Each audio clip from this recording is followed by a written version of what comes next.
દુનિયામાં કોઈની બુદ્ધિ જીતી લેવી બહુ સહેલું છે. તમે તમારો પ્રભાવ બતાવો ને એના કરતા વિશેષતા બતાવો તો કોઈની પણ બુદ્ધિ શરણાગત થઈ જાય. પણ કોઈના દિલને જીતવું બહુ અઘરું છે. કોઈના હૃદયને પામવું બહુ કઠિન છે. અમુક વસ્તુઓ માંગીને મળતી નથી, મેળવવી પડતી હોય છે. અને માંગીને મળે એનો આનંદ પણ ન હોય. કોઈની પાસે સન્માન માંગો, માંગીને મળે એનો આનંદ ન હોય. સન્માન તો પામવાનો હોય, મેળવવાનો હોય. એમ કોઈની પાસે આશીર્વાદ માંગો તો એનો આનંદ નથી, આશીર્વાદ તો મેળવવાના હોય. એવું કંઈક કાર્ય કરીએ કે સામેથી આશીર્વાદ નીકળે, એમ જ પ્રેમ માંગીને મળે એનો આનંદ નથી, એ તો પામવાનો હોય. અને પ્રભુનો પ્રેમ પામવાનો આ પ્રકાર એ શ્રીમદ ભાગવત કથા છે. પ્રેમાસ્પદ બનવાનો એક અવસર એટલે આ ભાગવત કથા. અહીંયા પ્રભુ પોતાના કર્મોના બધા જ સિદ્ધાંતોને મૂકી કેવલ ને કેવલ કૃપા કરવા માટે બિરાજતા હોય છે. ભાગવતનું એ સ્થાન એવું દિવ્ય હોય છે જ્યાં પરમાત્મા કેવલ કરુણા કરવા માટે પ્રગટ થતા હોય છે. ગોવર્ધન યાગની કથાનું આપણે દર્શન કરી રહ્યા હતા. ગિરાજ બાવા ગોવર્ધન યાગની કથા જોઈ. ગિરાજ બાવાનું મહાત્મ્ય પ્રભુએ પ્રસ્થાપિત કર્યું અને પ્રભુએ મહાત્મ્ય બતાવતા કહ્યું કે યજ્ઞ કરવો હોય તો ઇન્દ્રયાગ નહીં, ગોવર્ધન યાગ કરો. સામે પ્રગટ દેવ બિરાજે છે. પુષ્ટિ માર્ગમાં અને સમસ્ત કૃષ્ણ ભક્તો માટે જેટલું ઠાકોરજીનું મહત્વ છે એટલું જ મહત્વ બ્રજમાં આ બે તત્વોનું કહ્યું છે. એક શ્રી ગિરિરાજજી અને બીજા શ્રી યમુનાજી. આ બંને પણ ભગવત સ્વરૂપા જ છે, પ્રભુથી અલગ નહીં માનવા. પણ આ બંને તત્વો થકી કૃષ્ણ પ્રેમની પ્રાપ્તિ થઈ શકે છે. શ્રી યમુનાજી માટે તો આપણે જાણીએ જ છે, મુકુંદ રતિવર્ધિની, પ્રભુમાં પરમ પ્રેમનું દાન કરનારા શ્રી યમને મહારાણી છે. કેવલ એક યમનાષ્ટકનો પાઠ તમને પ્રભુનો પ્રેમી બનાવી દે છે, ભગવત પ્રેમના અધિકારી બનાવી દે છે. આવું મહાત્મ્ય શ્રી યમુનાજીનું છે, યમનાષ્ટકનું છે. એ રીતે જ ગિરિરાજ બાબા એક પ્રેમનું વહેતું સ્વરૂપ છે, દ્રવીભૂત, અને એક પ્રેમનું ઘનીભૂત સ્વરૂપ છે. શ્રી ગિરિરાજ બાબાની ગાથા અનેક પ્રકારથી ગવાય છે અને એમાં પણ વિશેષ કરીને ગર્ગ સંહિતામાં શ્રી ગિરિરાજજીનું મહાત્મ્ય બતાવવામાં આવ્યું છે. ગિરિરાજજીના પ્રાગટ્યની કથા કહું તો ગર્ગ સંહિતામાં એવી કથા આવે છે, ઠાકોરજી અને સ્વામિનીજી નિત્ય લીલામાં વિહાર કરી રહ્યા છે અને ત્યારે સ્વામિનીજી વિનંતી કરે છે કે પ્રભુ કોઈક એવું સુંદર રમણીય સ્થાન આપ સિદ્ધ કરો જ્યાં સુંદર કંદરાઓ હોય, ઝરણાઓ હોય, લતા પતાઓ હોય અને ત્યાં આપણે એકાંતિક વિહાર કરીએ. અને કહેવાય છે કે એ જ સમયે પ્રભુના હૃદયમાંથી તેજ પુંજ નીકળ્યું, 100 યોજન ઉપર ગયું. ઠાકોરજીએ હાથ મૂક્યો અને ત્યાં આ તેજ પુંજ રૂપે શ્રી ગિરિરાજ બાબાનું ગોલોકધામમાં પ્રાગટ્ય થયું. 100 શિખર હતા એટલે ગિરિરાજજીનું નામ ગોલોકધામમાં શતશૃંગ રાખવામાં આવ્યું. 100 શિખર વાળા. આપણે ત્યાં જેટલા પણ અલૌકિક તત્વો છે, ગિરિરાજજી, યમુનાજી, વ્રજમંડલ, એ બધા જ નિત્ય લીલાધામના સ્થાનો છે, નિત્ય લીલાધામના સ્વરૂપો છે. પ્રભુ જ્યારે ભૂતલ પર પધારે છે ત્યારે પ્રભુ પધારે એના પહેલા એમનું લીલા પરિકર ભૂતલ પર આવે છે. नेह कारण श्री यमने प्रथम आई, भक्त के चित्त की वृत्ति सब जान के ताते अति आतुर जुधाई. प्रभु पधार्या एना पहला यमुनाजी આવી ગયા, પ્રભુ પધાર્યા એના પહેલા ગિરિરાજજી આવી ગયા, પ્રભુ પધાર્યા એના પહેલા વ્રજમંડળ આવ્યું. એટલે જ આપણે ત્યાં માનવામાં આવે છે કે વ્રજમંડળ છે એ ભૂમિનો ભાગ નથી, એ પૃથ્વીનો ટુકડો નથી. એટલે એમ કહેવાય કે પ્રલય થઈ જાય અને આખી પૃથ્વી ડૂબી જાય પણ વ્રજમંડળ ડૂબતું નથી, કારણ કે ભૂમિનો ભાગ નથી, એ સાક્ષાત ગોલોક ધામથી પધારેલા અલૌકિક તત્વો છે, ભગવત લીલા સ્થલીઓ છે. એટલે આપણે ત્યાં વ્રજમંડળનું એવું મહાત્મ્ય માનવામાં. વરાહ પુરાણમાં પણ વરાહ ભગવાન પૃથ્વીને બહાર લઈને પધારે છે ત્યારે કહે કે આ પૃથ્વીને ક્યાં મૂકું, અને ત્યારે એક લીલો ભૂમિનો ટુકડો દેખાય. થયું કે પૃથ્વી તો મારી પાસે છે, આ ટુકડો ક્યાંથી? તો કહ્યું આ વ્રજમંડળ છે, જે ગોલોક ધામની લીલા ભૂમિ છે. એટલે વ્રજની મહત્તા આપણે ત્યાં વિશેષ રૂપે કહેવાય છે. શતશૃંગ નામે પ્રગટ થયા, ભૂતલ પર પ્રભુનો પધારવાનો સમય થયો અને ત્યારે ગિરિરાજ બાબા સાલમલી દ્વીપમાં દ્રોણના પુત્ર રૂપે પ્રગટ થયા. 3 પુત્રો થયા દ્રોણને. એક કાંતાનાથ પર્વત જે ચિત્રકૂટમાં છે, બીજા ચરણાદ્રી પર્વત જ્યાં ગુસાઈજીનું પ્રાગટ્ય સ્થળ છે, જ્યાં વામન ભગવાનના ચરણોના ચિહ્ન છે, ચરણાટ એટલે એને કહેવાય ચરણાદ્રી. અને વચરા પુત્ર રૂપે શ્રી ગોવર્ધનનું પ્રાગટ્ય થયું. પુલત્સ મુનિ પૃથ્વી પરિક્રમા કરવા માટે પરિભ્રમણ કરી રહ્યા છે અને ત્યારે દ્રષ્ટિ પડી ગોવર્ધન પર અને એમને એમ થયું કે આને લઈ જાઉં કાશી અને ત્યાં આની કંદરાઓમાં બેસી અને મહાદેવજીની ઉપાસના કરીશ. આવીને વિનંતી કરી કે મારી સાથે ચાલો. તો કે આવું તો ખરા, પણ એક શરતે, એકવાર મને જ્યાં મૂકશો ત્યાંથી પછી ઊભો નહીં થવું. વચને બંધાયા. યોગ બળે ગિરિરાજજીને હસ્તમાં લીધા, ચાલ્યા છે કાશી તરફ. વચમાં વ્રજ આવ્યું. ગિરિરાજજીને થયું કે હું તો વ્રજ રહેવા જ આવ્યો છું. હમ તો શ્રી વિઠ્ઠલનાથ ઉપાસી ઓર કહા કરું જાય કાશી. એટલે પોતાનું વજન વધાર્યું, યુક્તિ કરી. એટલું બધું વજન વધાર્યું કે ઋષિ ઉચકી ન શક્યા, નીચે પધરાવી દીધા અને નિત્યક્રમથી નિવૃત્ત થઈને પાછા આવ્યા. અને જ્યાં પાછા લેવા જાય ગિરિરાજજીએ કહ્યું કે તમે તો વચને બંધાયેલા છે, એકવાર મને જ્યાં મૂકશો ત્યાંથી પછી ઊભો નહીં થયો. ઋષિને આવ્યો ક્રોધ, તારે વ્રજમાં જ આવું તું, પણ મને નિમિત્ત કરીને તું આવ્યો, મારી જોડે તે છલ કર્યું છે, એટલે હું તને શ્રાપ આપું છું, રોજ તું તલભર ઘટીશ. એટલે ગિરિરાજ બાબાને શ્રાપ લાગ્યો, એટલે રોજ તલભર ગિરિરાજજી ઘટે છે. પણ ગિરિરાજ બાબા તો કહે, અરે પ્રભુના સેવાના સુખ મળતા હોય તો શ્રાપ પણ અમારા માટે તો આશીર્વાદ છે. ચલો સખી સૌતન કે ઘર જઈએ और मान घटे तो कहा घट જઈએ, पिए के दर्शन पाइए. ભગવત સેવા મળતી હોય, ભગવત કથા મળતી હોય, ભગવત સત્સંગ મળતો હોય તો વૈષ્ણવે માન અપમાનનો બહુ વિચાર નહીં કરવો. જ્યાં અલૌકિક તત્વોનું સુખ મળવાનું હોય, જ્યાં જેને આત્મકલ્યાણ થવાનું હોય, ત્યાં લૌકિક વ્યવહારની પ્રધાનતા નહીં રાખે. અને કોઈને ત્યાં પણ હું તો કહું છું, તમે જાઓ પ્રભુ નિમિત્તે જાઓ ને, ત્યારે ત્યાં કોઈ પણ લૌકિક વ્યવહારની આશા નહીં રાખે. અને લૌકિક વ્યવહારની આશા રાખશો તો લોકો લૌકિક સાચવવામાં લાગી જશે. ઘણી વાર એવું થાય, જેને પોતાના ઘરે સત્સંગ રખાવ્યો હોય ને, એ તો એકે પાઠ કરી જ ના શકે. આવો બેન ને આવો ભાઈ ને, અહીંયા બેસો, ચા પીઓ ના પીઓ, આમાંથી બહાર ના આવે. એટલે જનારાઓએ પણ એ વિવેક રાખવો કે જેના ઘરે, જેને ત્યાં તમે ભગવત કાર્ય નિમિત્તે, સત્સંગ નિમિત્તે, સેવા નિમિત્તે, મનોરથ નિમિત્તે ગયા હો, ત્યાં ક્યારે પણ કોઈ પણ લૌકિક વ્યવહારની આશા નહીં રાખે. હા, કોઈ વ્યવસ્થા કરે જુદી વાત છે, પણ એ આશા રાખીને નહીં જો. લો અમે તો કથામાં ગયા, રાજુભાઈએ ચાનું ના પૂછ્યું, તો અહીંયા ચા પીવાયા હતા. આ તો કથા પાન કરવા આપણે તો આવ્યા છે. એટલે જ્યાં જે વ્યવસ્થા મળે ત્યાં ગોઠવાઈ જાય. કથા મળી રહી છે ને, એનાથી મોટું બીજું કાંઈ નથી. જે સ્થાન મળ્યું, તો કે ક્યાંક ને ક્યાંક વ્યવસ્થા તો કરવી જ પડે. બધાને કોઈ એક સાથે એક જ જગ્યાએ સમાવવા સંભવ ન હોય. પણ છતાંય ખરેખર મને એ વાતનો આનંદ છે કે મને શ્રોતાઓ બહુ સારા મળ્યા છે.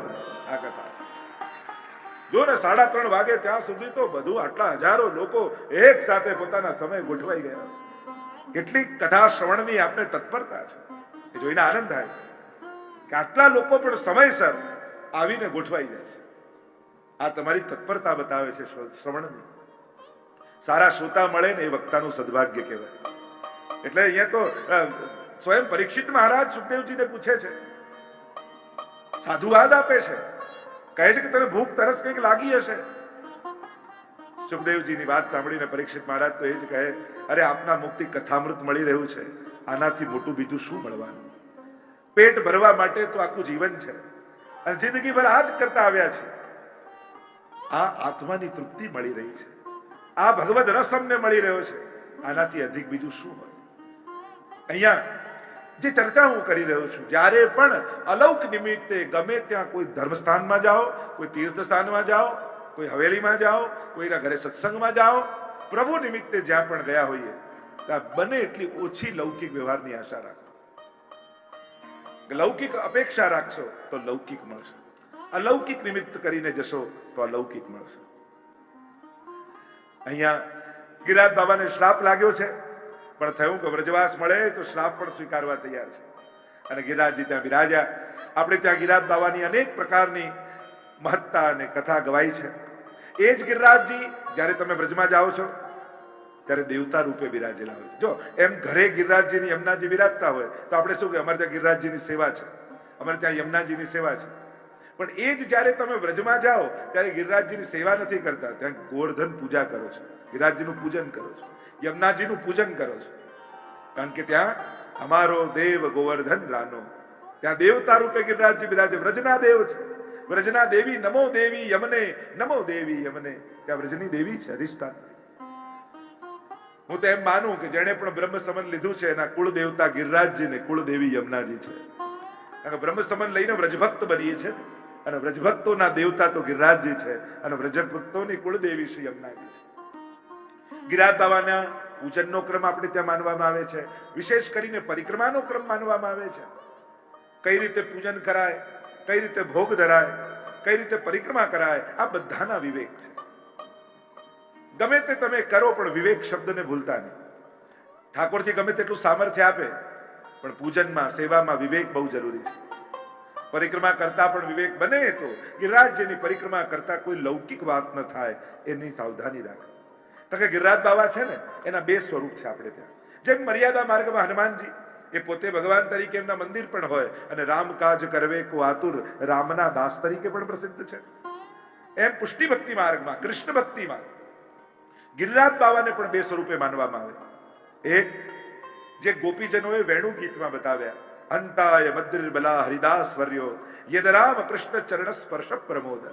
એ હરિના દાસોમાં વર્ય છે. એમના જેવો ભગવદીય કૃષ્ણ લીલામાં બીજો કોઈ નથી, એમ ગોપીઓ કહે છે. એટલે કેવલ ગિરિરાજજી માનતા પૂરા કરવાની જગ્યા નથી, ગિરિરાજજી તો ભાવનાઓને પૂર્ણ કરવાની જગ્યા છે. એમ થાય કે મને કોઈ ભગવદીયનો સત્સંગ મળે અને કોઈ ભગવદીય ન દેખાતું હોય તો ગિરિરાજજીની તળેટીમાં જઈને બેસી જજો. ગિરિરાજજી જેવો ભગવદીય બીજો કોઈ નથી લીલામાં. ભગવદીઓમાં શિરમોર છે. અને કહેવાયું કે આપણું ગોલોક ધામ કોઈ આકાશમાં નથી, આપણું ગોલોક ધામ તો ગિરિરાજજીની ભીતર છે. લલિત વ્રજ દેશ ગિરિરાજ રાજે ઘોષ શ્રીમંતીની સંગ અને ખટ ઋતુ રહત સદા.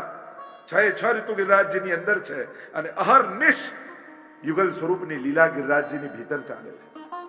એના 8 દ્વાર છે, અને આપણા અષ્ટ સખા આ ગિરિરાજજીના 8 દ્વારના મુખિયા છે.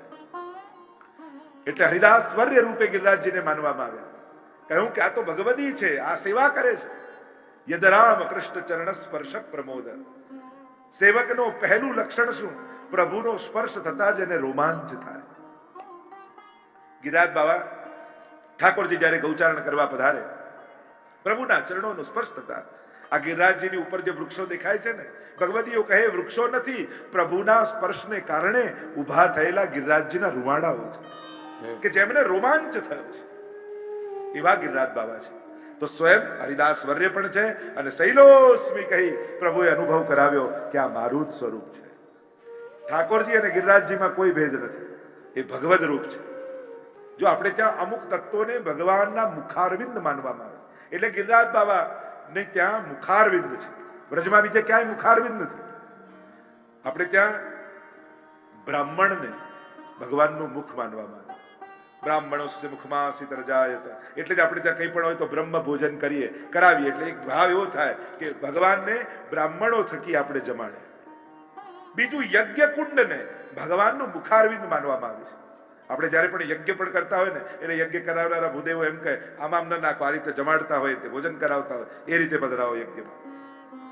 જયારે સ્વાહા કરીને પધરાવીએ તો ભોજન કરાવ. યજ્ઞ કુંડને મુખ માનવામાં આવે. ગાયના મુખને ભગવાનનું મુખ માનવામાં આવે છે. ગાયની ભીતર સમસ્ત દેવતાઓનો વાસ છે, અને ગાયનું મુખ એને લેવડાવો, ગૌગ્રાસ કાઢો એટલે પ્રભુને ભોજન કરાયા બરાબર છે. ગાયનું મુખ ભગવાનનું મુખ છે. એ રીતે જ ગિરિરાજજીનું જે મુખારવિંદ છે, જ્યાં તમે પરિક્રમા કરવાની શરૂઆત કરો છો, એ મુખારવિંદ પણ ઠાકોરજીનો મુખારવિંદ માનવામાં. એટલે ત્યાં જે ભોગ ધરાય છે સ્વયં ઠાકોરજી આરોગ્ય છે. પ્રભુએ સ્વયં પ્રગટ અનુભવ કરાવ્યો, સમસ્ત અન્નકૂટ ભોગ ધર્યો, અને ગિરિરાજ બાબા આરોગ્યા છે, અને આજે પણ આરોગ્ય છે મુખારવિંદ. અને આપણે ત્યાં શ્રી મહાપ્રભુજીને પણ ઠાકોરજીનો મુખારવિંદ માનવામાં આવે. શ્રી કૃષ્ણાસ્ય એવું મહાપ્રભુજીનું નામ છે. આસ્ય એટલે મુખારવિંદ. સાક્ષાત શ્રી મહાપ્રભુજી પ્રભુના મુખારવિંદનું સ્વરૂપ છે. કૃષ્ણાનંદ દ્વિજ રૂપ પ્રગટે કૃષ્ણાનંદ દ્વિજ રૂપ. આનંદ એટલે મુખારવિંદ. સાક્ષાત શ્રી વલ્લભ પ્રભુનું મુખારવિંદ છે. એટલે જયારે પણ બેઠકજીમાં પણ ભોગ ધરો છો ને, ત્યારે મહાપ્રભુજી નિમિત્તે ઠાકોરજી આરોગ્ય છે. અને ત્યાં સુધીની વાત, અરે જ્યાં સુધી વલ્લભની કાની ના આપીએ ને, ભલે ને 56 ભોગ ધર્યો હોય, ઠાકોરજી આરોગતા નથી. મહાપ્રભુજીની કાની આપો ત્યારે ઠાકોરજી આરોગ્ય છે. મુખારવિંદ રૂપ છે મહાપ્રભુજી. તો આટલા સ્વરૂપોને આપણે ત્યાં ભગવદ મુખારવિંદ માનવામાં આવે. તો આ ગિરિરાજજીનું મુખારવિંદ પણ પ્રભુનું મુખારવિંદ છે. આપણે ત્યાં 7 કોસ આદિની પરિક્રમા કરવામાં આવે, અને ત્યાં આ પરિક્રમાનો ભાવ એ પૂજાના અંગરૂપ છે. જેમ બ્રાહ્મણ પણ તમને પૂજા કરાવે તો કહે ચલો આમ હાથ પહેરો, પરિક્રમા પદે પદે, પરિક્રમા પગલે ને પગલે પરિક્રમા થઈ રહી છે, પ્રત્યેક પદમાં એવો ભાવ કરાવવામાં આવે. પૂજાનો એક અંગ છે. આપણે ત્યાં જે ષોડશોપચાર આદિ પૂજા થાય તો એના અંગ રૂપે પરિક્રમાનો ક્રમ. પણ આપણે ત્યાં કૃષ્ણ ભક્તિમાં ઠાકોરજી અખંડ નિત્ય ગિરિરાજજીની તળેટીમાં બિરાજે છે. મહાપ્રભુજીનું પણ એક નામ છે ને, ગોવર્ધન સ્થિતિ ઉત્સાહ. શ્રી ગિરિરાજજીની તળેટીમાં બિરાજવું મહાપ્રભુજીને અતિશય પ્રિય છે. એટલા માટે જયારે મુખારવિંદની સાંજે આરતી થતી હોય એટલે આરતી ગિરિરાજજીની થયા પછી તુરંત મહાપ્રભુજીની થાય અને સામે મહાપ્રભુજીના બેઠકજી હોય સુંદર શિલાના અને ત્યાં મહાપ્રભુજીની આરતી થાય. ત્યાં સાક્ષાત મહાપ્રભુજી બિરાજે છે. કારણ કે ગિરિરાજજીની તળેટીમાં બિરાજવું મહાપ્રભુજીને અતિ પ્રિય છે. એટલે પરિક્રમા આપણે ત્યાં, કારણ કે ગિરિરાજજીમાં બે સ્થળની મહત્તા છે. એક ગિરિરાજજીની કંદરા અને બીજું ગિરિરાજજીની તળેટી. ગોવર્ધન કી ત્રયે તળેટી ગોવર્ધન કી રહી. કૈલાસના શિખરની મહત્તા છે. જ્ઞાન છે ને ત્યાં જ્ઞાન માર્ગ, ત્યાં શિખર, અને અહીંયા ભક્તિ માર્ગ એટલે તળેટી. એટલે ગિરિરાજજીની તળેટીની મહત્તા છે. ગિરિરાજજીની કંદરામાં રાત્રિએ લીલા થાય છે અને ગિરિરાજજીની તળેટીમાં દિવસે લીલા થાય છે. ગોવર્ધન ગિરી સઘન કંદરા રૈન નિવાસ કિયો પિય પ્યારી. આમ અનેકવિધ કંદરાઓમાં ઠાકોરજીની લીલાઓ છે અને તળેટીમાં નિત્ય ઠાકોરજી ગાયોને લઈને પ્રભુ પધારે છે. અનેક અનેક ગાથા અને કથા ગિરિરાજજીના મહાત્મ્યની કહેવાય છે. આપણે ત્યાં કૃષ્ણ ચરિત્રની વિશેષતા એ છે, કૃષ્ણ ભક્તિની વિશેષતા એ છે કે અહીંયા ડાયરેક્ટ ઠાકોરજીની કૃપા નથી થતી હોતી.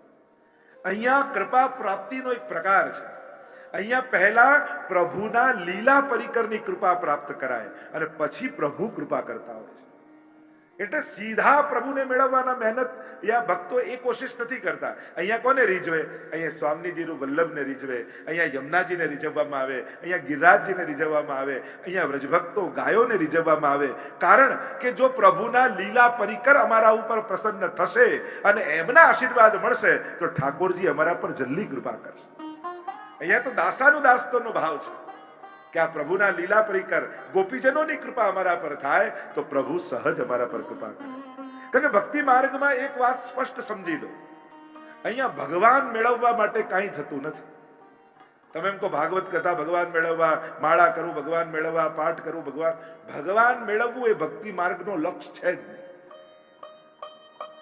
જો ભગવાન મળવું જ બધું હોત તો કંસને કૃષ્ણ મળ્યા હતા, શિશુપાલને મળ્યા હતા, રાવણને રામ મળ્યા હતા. જો ભગવાન બધું મળવું જ બધું હોત તો કંસને આનંદ થઈ જવો જોઈએ, ઓહ પ્રભુ મળી ગયા. શિશુપાલને આનંદ થઈ જવો, પ્રભુ મળી ગયા. અરે શિશુપાલને તો ગાળો યાદ આવી ભગવાનને જોઈ.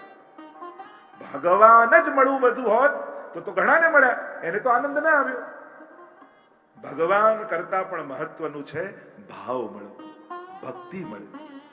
ભાવ નહોતો શિશુપાલમાં તો મળેલા ભગવાન પણ આનંદ ન આપી શકે. ભક્તિ નહોતી કંસમાં તો મળેલા ઠાકોરજી પણ કંસને આનંદ ન આપી શકે. ભક્તિનો અભાવ હતો. અને એનાથી ઊંધું જો ભાવ મળી જશે ને તો તમારે ભગવાન ગોતવા નહીં નીકળવું પડે, ભગવાન તમને ગોતતા ગોતતા તમારી નિકટ આવી જશે. ભક્ત વિરહ કાતર કરુણામય ડોલત પાછે લાગે. ભક્તોના વિરહ કાતર, એટલે પ્રભુ સદાય ભક્તોને શોધતા રહે છે. પ્રભુને સિંહાસનમાં બિરાજવું ગમતું નથી, પણ એને યશોદાજીની ગોદ જોઈએ છે. જે દિવસે આપણો ખોળો યશોદાનો ખોળો બની જશે ને પછી તો સિંહાસનમાંથી પણ કૂદકો મારી એ આપણી ગોદમાં આવીને બિરાજી જશે.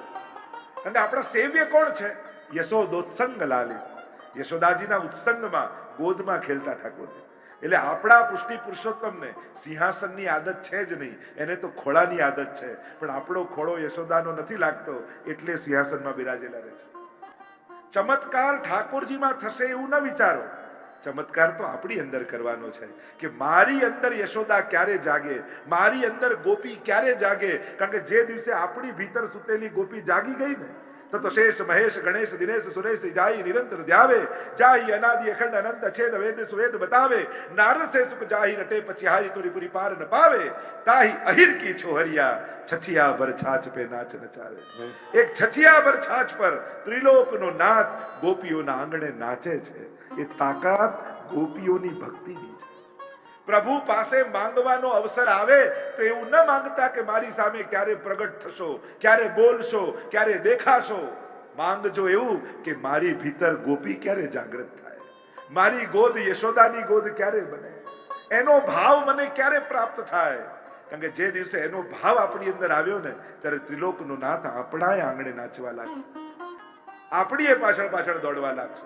શ્યામ લગ્યો સંગ ડોલે રી માઈ, શ્યામ લગ્યો સંગ ડોલે, જીત જાઉં તાડો હી આવે, બિના બુલાયો બોલે. ગોપીઓની તો પાછળ પાછળ પ્રભુ ડોલે છે. અહીંયા કૃષ્ણ ભક્તિની વિશેષતા એ છે કે પ્રભુની પ્રાપ્તિ પહેલા વ્રજ ભક્તો લીલા પરિકરની કૃપાની પ્રાપ્તિ કરાય છે. એટલે યમુનાજીનું આરાધન, એટલે ગિરિરાજજીનું આરાધન, એટલે મહાપ્રભુજીનું આરાધન. કારણ કે એમની કૃપા થશે ને તો પ્રભુ સહજ કૃપા કરશે. ભગવદીઓની કૃપા થકે. એટલે જ આપણે ત્યાં દાસ કરતા પણ વિશેષતા છે.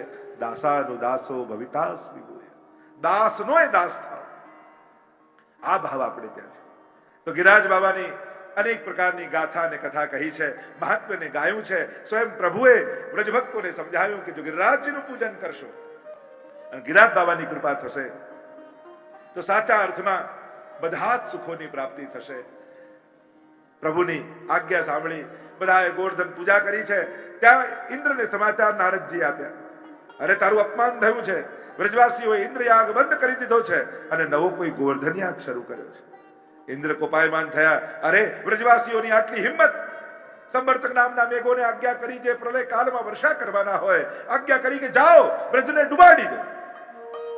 અને આકાશમાં વાદળો ઘેરાવા લાગ્યા, ચારે બાજુ કાળા કાળા વાદળો ઘેરાયા છે અને હવે તો વર્ષા જે શરૂ થઈ છે, મોટી મોટી શિલાઓ પડતી હોય એવા વર્ષાના બિંદુઓ પડવા લાગ્યા. ગભરાયા વ્રજવાસીઓ, અરે ઇન્દ્ર કોપાયમાન થયા છે, આખું બ્રજ ડૂબી જશે.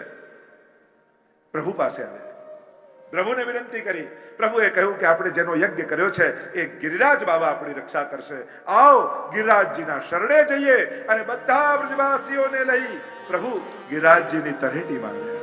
હે ગિરિરાજ બાબા, આપની શરણે આવ્યા છીએ. ગિરિરાજજીની ભીતર પ્રવેશ કરી અને વાહ પૂજાની કનિષ્ઠા ઉપર બોલો ગોવર્ધન નાથ કી જય, બોલો ગોકુલનાથ કી જય. કચલી આંગળીમાં ગિરિરાજ બાબાને ધારણ કર્યા છે. વ્રજવાસીઓને આમંત્રિત કર્યા છે, સર્વ ધર્માન પરિત્યજ્ય મામ એકમ શરણમ વ્રજ, મારી શરણમાં. બધા જ વ્રજવાસીઓ ગાયો ગોપીઓને બધાને લઈ ઠાકોરજીની શરણમાં પહોંચી ગયા છે. ચતુર્ભુજ રૂપ ધારણ કર્યું છે પરમાત્માએ, ગોકુલનાથજીનું સ્વરૂપ ધારણ કર્યું છે. બે ભુજામાં વેણુના નાદ કરી રહ્યા છે ઠાકોરજી, એક ભુજામાં શંખ લીધું છે. જેટલી વર્ષા થઈ રહી છે શંખ દ્વારા પ્રભુ જલને શોષી રહ્યા છે. અને પ્રભુ બીજી ભુજાથી ગિરિરાજ બાબાને ધારણ કરે છે, બીજી બે ભુજાથી વેણુના નાદ કરી રહ્યા છે. પ્રભુ વ્રજવાસીઓ શરણે આવ્યા છે.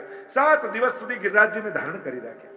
પહેલા તો સખાઓને એમ થયું, આ આટલો નાનકડો લાલન આટલા મોટા ગિરિરાજજીને કેમ કરીને ધારણ કરશે. બધા જ લાકડી લઈને આવી ગયા અને ગિરિરાજજીને લગાવી દીધી. અને એવું જરૂર નથી કે પ્રભુ પર અવિશ્વાસ છે તે લાકડી લગાવી. ખરેખર ભાવ તો વ્રજવાસીઓને એમ છે, આટલો ભાર ઠાકોરજીના આંગળીમાં છે, અમે થોડી લાકડી લગાડીએ તો એટલો ભાર પ્રભુનો ઓછો થઈ જાય. અમારા પ્રભુને એટલો ભાર ન ઝીલવવો પડે. આ તો વ્રજભક્તો છે, પણ છતાં એમ થયું કે અમે લાકડી લગાડી છે એટલે હવે પ્રભુને ઉચકવું નહીં પડે. એટલે પ્રભુને કહ્યું, કનૈયા આપ તું છોડ દે, હવે તો છોડી દે, અમે લાકડી લગાવી દીધી છે. અને જ્યાં ઠાકોરજી હાથ લીધો એટલામાં તો ગિરિરાજજી નીચે આવવા લાગ્યા. વ્રજવાસીઓ કહે, કનૈયા પકડ. ઠાકોરજીએ ફરી આંગળીમાં ધારણ કર્યા. 7 દિવસ સુધી ગિરિરાજજીને ધારણ કરી રાખ્યા. બહાર તો આપણને દેખાય છે, ગિરિરાજ બાબા તો નાચી રહ્યા છે. માનો ગોવર્ધન નૃત્ય કરે, કાન કુંવર કે કર પલ્લવ પર, માનો ગોવર્ધન નૃત્ય કરે. આપણે ત્યાં તો પદો એવા આવે છે કે ઠાકોરજીના કર કમલ ઉપર ગિરિરાજજી નાચી રહ્યા છે, આનંદિત થઈ રહ્યા છે. આજે ઠાકોરજીએ મને પોતાના શ્રીહસ્તમાં ધારણ કર્યો છે. 7 દિવસ ધારણ કરી મહાપ્રભુજી સમજાવે છે, 7 પ્રકારના અન્યાશ્રયો વ્રજવાસીને હતા. અને જ્યારે માણસને એનો સામર્થ્ય છીનવાઈ જાય ને અને અસમર્થતાનું ભાન થાય ને, આપમેળે શરણાગતિ થઈ જાય. એટલે ઘણી વાર પ્રભુ જીવના અહંકારને ખીચવા માટે એને એની અસમર્થતાનું ભાન કરાવતા હોય. જો ને કોરોનામાં જુઓ ને, આપણે કેમ હતું, અરે મારું તો બહુ મોટું ફ્રેન્ડ સર્કલ, આપણે તો ઘણા બેગમાં પડ્યા છે, આપણે તો ઘણા લોકો, આમ એક ફોન કરો ને 100 આવી જાય. એને જ ફોનમાં મેસેજ કરવો પડ્યો કે કોઈ આવતા નહીં, હું પોઝિટિવ છું. જેમ કે આપણે તો એક ફોનમાં બધા ઊભા થઈ જાય, આપણે ફોનમાં કેવું પડે કે હમણાં કોઈ આવતા નહીં, આખી જિંદગી નેગેટિવ હોય પણ એ ટાઈમે ભલભલા પોઝિટિવ થઈ ગયા હતા. પ્રભુ ઘણીવાર અસમર્થતાનું ભાન કરાવે અને ભાન કરાવી પ્રભુ પોતાના સામર્થ્યનો અનુભવ આપણને કરાવે છે. આપણે કેટલા અસમર્થ છીએ એ માણસને ત્યારે સમજાય છે. સંકટના સમયે જ્યારે એમ હોય માણસને કે ઘણા લોકો છે અને જ્યારે એવું લાગે બધા હોવા છતાં કામમાં કોઈ આવે એમ નથી, હું તો અસમર્થ છું, પ્રભુ જ કેવલ બચાવી શકે એમ છે, ત્યારે માણસ શરણાગત થઈ જતો હોય છે. અહીંયા પ્રભુએ વ્રજભક્તોને અસમર્થતાનું ભાન કરાવ્યું. જે 7 પ્રકારના અન્યાશ્રયો લાગ્યા હતા એ બધા જ છોડાવી દીધા. પ્રભુ કૃપા કરે ને તો માણસના આ સામર્થ્યના ટેકાઓ ખેંચી લે છે. જો એક વસ્તુ યાદ રાખો, માણસ મદદ કરી શકે, સુખી ના કરી શકે. સુખ તો ઈશ્વરના જ હાથમાં છે. તમે કોઈની મદદે પહોંચી શકો પણ એને ગેરંટી ના આપી શકો મારી મદદથી તું સુખી જ થઈશ. એ તો ભગવાનના જ હાથમાં છે. એટલે વૈષ્ણવે તો હંમેશા ધ્યાન રાખવું, આપણો આશ્રય તો ઠાકોરજી જ છે. પ્રભુ સર્વ સમર્થો હિ તતો નિશ્ચિત તતામ વ્રજે. પ્રભુ જ એકમાત્ર સર્વ સમર્થ છે.